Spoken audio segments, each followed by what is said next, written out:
बिस्मिल्लाहिर्रहमानिर्रहीम। इय्याका नअबुदु व इय्याका नस्तईन। स्टूडेंट्स, आज हमने अपना एक नया चैप्टर स्टार्ट करना है, क्रोमोसोम एंड डीएनए। और इस चैप्टर में हम क्रोमोसोम को डिस्कस करेंगे, इसकी कंपोजिशन को डिस्कस करेंगे, डीएनए एंड इस कंपोजिशन, और इसका जो सेंट्रल डॉगमा है, ट्रांसलेशन है, ट्रांसक्रिप्शन है, रेप्लिकेशन है, जेनेटिक कोड्स वगैरह, म्यूटेशन है, इन सब चीज़ों को हम इसमें डिस्कस करेंगे। तो करते हैं स्टार्ट हम क्रोमोसोम से। जब हम क्रोमोसोम की बात करते हैं, क्रोमोसोम हम कहते हैं ये दो वर्ड्स हैं।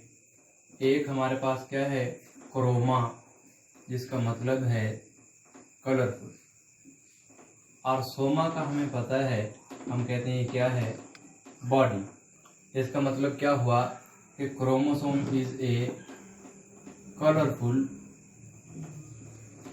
बॉडी। एक कलरफुल बॉडी है जिसको हम कह रहे हैं क्रोमोसोम। बात करते हैं हम डीएनए की। डीएनए एक जेनेटिक मटेरियल है, हेरिडिटरी मटेरियल है, जो प्रेजेंट होता है क्रोमोसोम्स के ऊपर। किस फॉर्म में प्रेजेंट होता है? हम कहते हैं न्यूक्लियोटाइड्स की फॉर्म में। जो जेनेटिक सीक्वेंस है, जो जेनेटिक कोड्स हैं, उन फॉर्म में प्रेजेंट होता है। कहाँ पे? हम कहते हैं कि जो जेनेटिक मटेरियल है, लाइक डीएनए है या आरएनए है, प्रेजेंट ऑन क्रोमोसोम। क्रोमोसोम ये इंफॉर्मेशन की सूरत में ये प्रेजेंट है, जिसको हम कह रहे हैं डीएनए। अब क्रोमोसोम की हमने बात की। क्रोमोसोम हमारे पास क्या है? हम कहते हैं these are thread like structure. ये क्या है? हम इनके बारे में अगर बात करें, these are thread like structures. ये हमारे पास धागानुमा साख्तें हैं, विच आर विजिबल। ये विजिबल होते हैं when cell enter into the dividing phase. हम कहते हैं दीज आर विजिबल। विजिबल कब हैं? जब सेल क्या होगा, इन डिवाइडिंग फेज। जब सेल हमारा क्या है, डिवाइडिंग फेज में है, तो फिर हमारे पास ये जो क्रोमोसोम हैं ये विजिबल होते हैं। और जब इन रेस्ट फेज में, दीज आर नॉन विजिबल, हम इन्हें आइडेंटिफाई नहीं कर पाते। अब हम अगली बात करते हैं कि क्रोमोसोम को डिस्कवर कैसे किया गया। हम कहते हैं हमारे पास एक जर्मन एम्ब्रियोलॉजिस्ट था, जर्मन एम्ब्रियोलॉजिस्ट। एम्ब्रियोलॉजिस्ट हम कहते हैं स्टडी ऑफ एम्ब्रियो, जो एम्ब्रियो की स्टडी करते हैं। ठीक है, आफ्टर फर्टिलाइजेशन जो प्रोसेस है वो एम्ब्रियोलॉजी है। वाल्टर फ्लेमिंग इसका जो नाम है।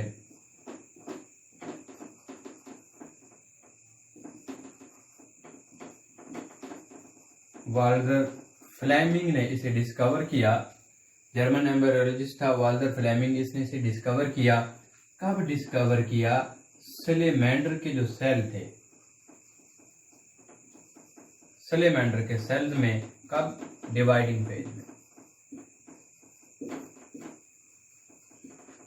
इसने इनको डिस्कवर कर लिया। इसके अलावा ये पस सेल्स में भी और फिश जो स्पर्म है उनमें भी इसको डिस्कवर किया गया, क्रोमोसोम्स को, और ये पता लगाया गया कि यहाँ पे भी डीएनए होता है। लेकिन सबसे पहले हम 1882 में ये जो जर्मन एम्ब्रियोलॉजिस्ट था वाल्टर फ्लेमिंग, इसने सैलेमेंडर की जो डिवीजन हो रही थी, सेल डिवाइड हो रहा था, तो वहां पे इसने इसको स्टडी किया।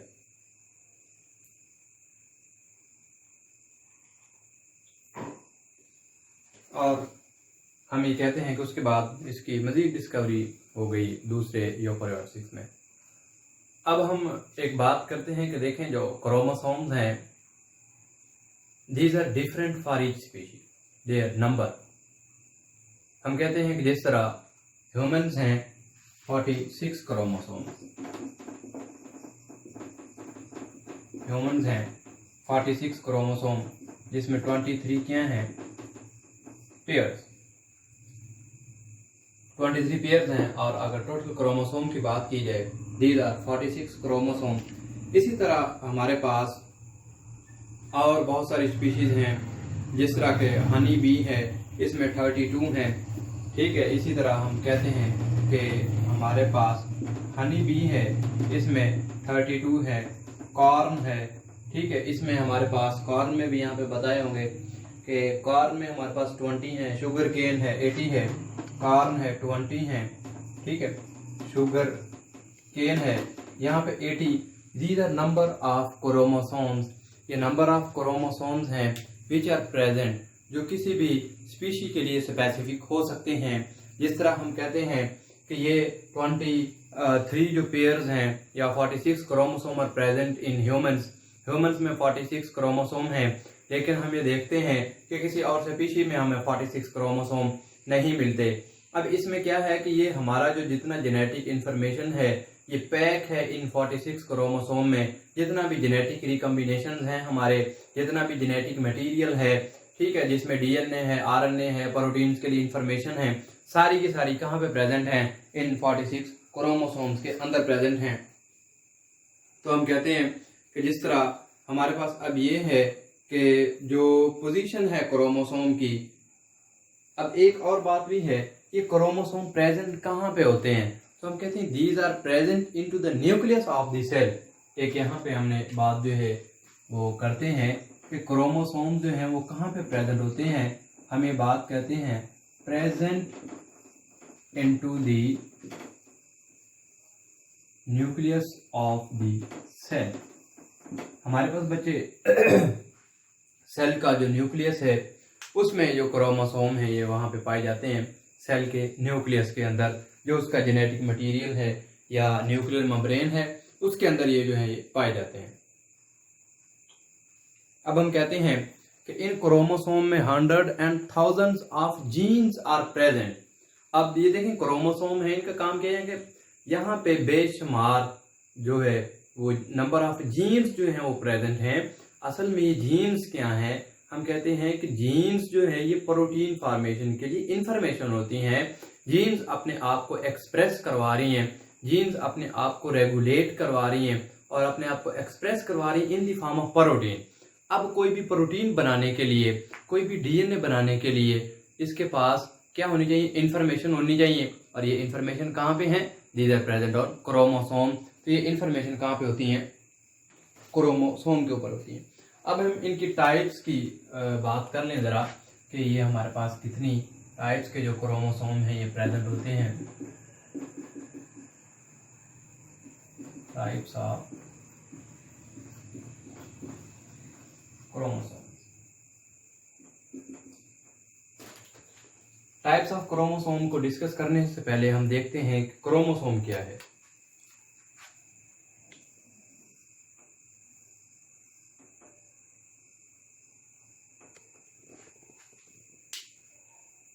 अब ये हमारे पास क्या है? एक क्रोमोसोम है।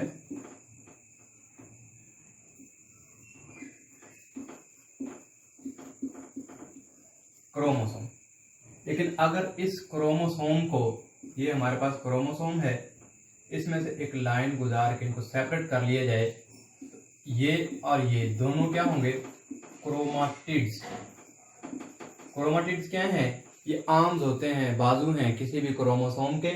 जब हम क्रोमोसोम को, ये क्रोमोसोम था, ये क्रोमोसोम जो है अगर हमने इस और इस दोनों आर्म को अलग अलग कर लिया है, देन दीज आर क्रोमाटिड्स। अब ये क्रोमोसोम नहीं रहे, क्रोमाटिड्स होते हैं। और क्रोमाटिड्स आपस में जॉइन होते हैं। किसके जरिए जॉइन होते हैं? हम कहते हैं कि ये एक सेंट्रल प्लेस है जिसको हमने कहा सेंट्रोमियर। ये सेंट्रोमियर से अटैच होते हैं। ये हमारे पास सेंट्रल में एक रीजन है जहाँ पे काइनेटिक प्रोटीन, काइनेटोकोर प्रोटीन और मोटर प्रोटीन, वाकिंग प्रोटीन सारी। और हम कहते हैं कि दो हमारे पास क्रोमाटिड्स हैं, वो आपस में अटैच होते हैं। किसके जरिए अटैच होते हैं? एक सेंट्रल रीजन है जिसको हम कहते हैं कि ये क्या है? ये हमारे पास वो है सेंट्रोमियर। तो फिर हम एक ये बात करते हैं कि इनमें सेंट्रोमियर असल में क्या है? प्राइमरी कंस्ट्रिक्शन है, कुछ में प्राइमरी कंस्ट्रिक्शन। अब ये देखें, इसको हम प्राइमरी कंस्ट्रिक्शन भी कहते हैं, प्राइमरी कंस्ट्रिक्शन। लेकिन कुछ ऐसे क्रोमोसोम हैं जिनमें सेकेंडरी कंस्ट्रिक्शन भी होती है। जिस तरह के ये हमारे पास है, फिर हम यूं से कर लें।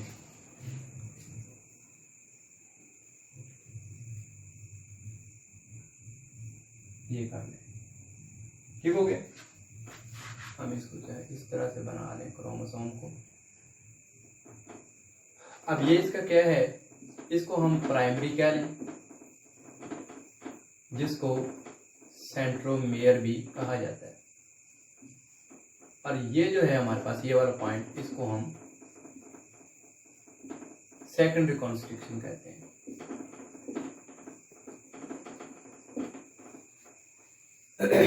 ये हमारे पास इसका स्ट्रक्चर है।